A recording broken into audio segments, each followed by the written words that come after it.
Sa mapagpalang araw po sa inyong lahat. Ngayon po ay January 4, 2025, Sabado.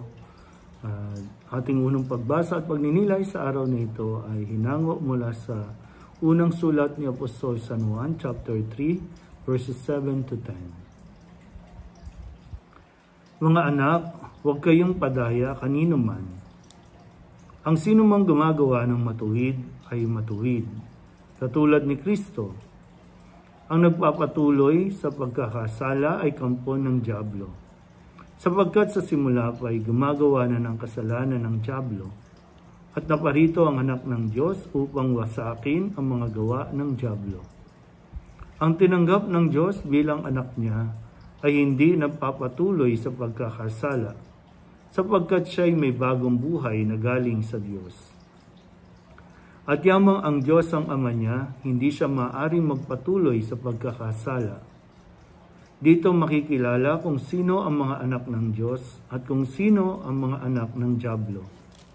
Ang sino ang hindi gumagawa ng matuwid at hindi umiibig sa kanyang kapatid ay hindi anak ng Diyos. Ang salita ng Diyos. Muli po, isang mapagpalang araw sa inyo pong lahat. Ika-4 na araw tayo sa simula ng tayo po ay pumasok sa bagong taon. At yun nga po, lagi kong nababanggit sa aking mga misa na hindi lang dapat ang numero ang nababago, kundi kasabay nito ay ang pagbabago din sa ating buhay. Hindi natin pwedeng iasa ang ating kapalaran o yung pagbabago ng ating buhay sa mga lucky charm, sa mga pampaswerte, sa mga nakasanayan at mga narinig natin na sinasabing magpapabago sa buhay natin. Dahil sa taong ito, sa pagpasok ng bawat taon, ay panibagong biyaya na binibigay sa atin para magdesisyon. Kung gusto natin talagang may magbago sa buhay natin, kailangan pumili.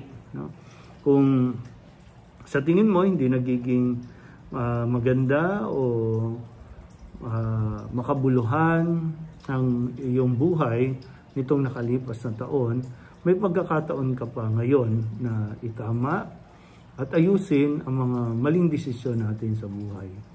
Madalas ang gusto natin madali ang pag-asenso.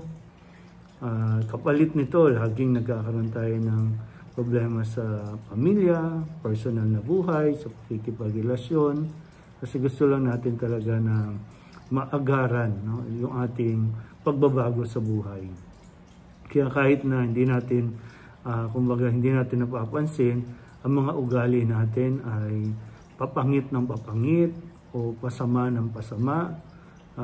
Basta ang gusto lang natin, magandang buhay, mayaman na buhay. At yan lagi, gusto natin maging mayaman talaga, maraming pera talaga. At nakukompromise natin kahit ang ating pong mga values, yung ating mga paninindigan, mga ugali. Kaya dito sa unang sulat ni Apostol San Juan, saan nga ba tayo, ano nga ba landas ang tinatahak natin? Kasi kung masama, di masama. Kung matuwid, kung mabuti, di yun tahakin natin. Siyempre, lagi naman gano'n, kung kapag yung madali ang buhay, patungo naman lagi ito sa kapahamakan. Pero kung matututo tayo na magtiis sa magkaroon ng mahabang pasensya, doon natin mas malalasap at mararanasan yung ginhawa ng buhay. Huwag sana natin piliin lang kung ano yung madali. Kundi mas piliin natin kung ano yung mabuti, kung ano ang matuwid. At ito rin siyempre yung paanyaya na kung sinusundan natin si Kristo, di sundan natin kung paano siya namuhay, kung paano siya naging masunurin sa Diyos sa kabila ng mga pagsubok na kanya ring pinagdaanan.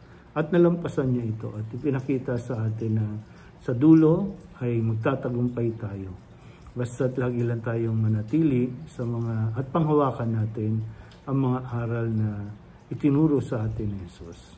At sa buong taong ito, nawa hanggang sa dulo, sa pagtatapos ng taon, simula at hanggang dulo, ay mapanindigan natin itong pananampalataya natin kay Hesus Kristo. Muli po, isang mapagpalang araw sa inyo po lahat.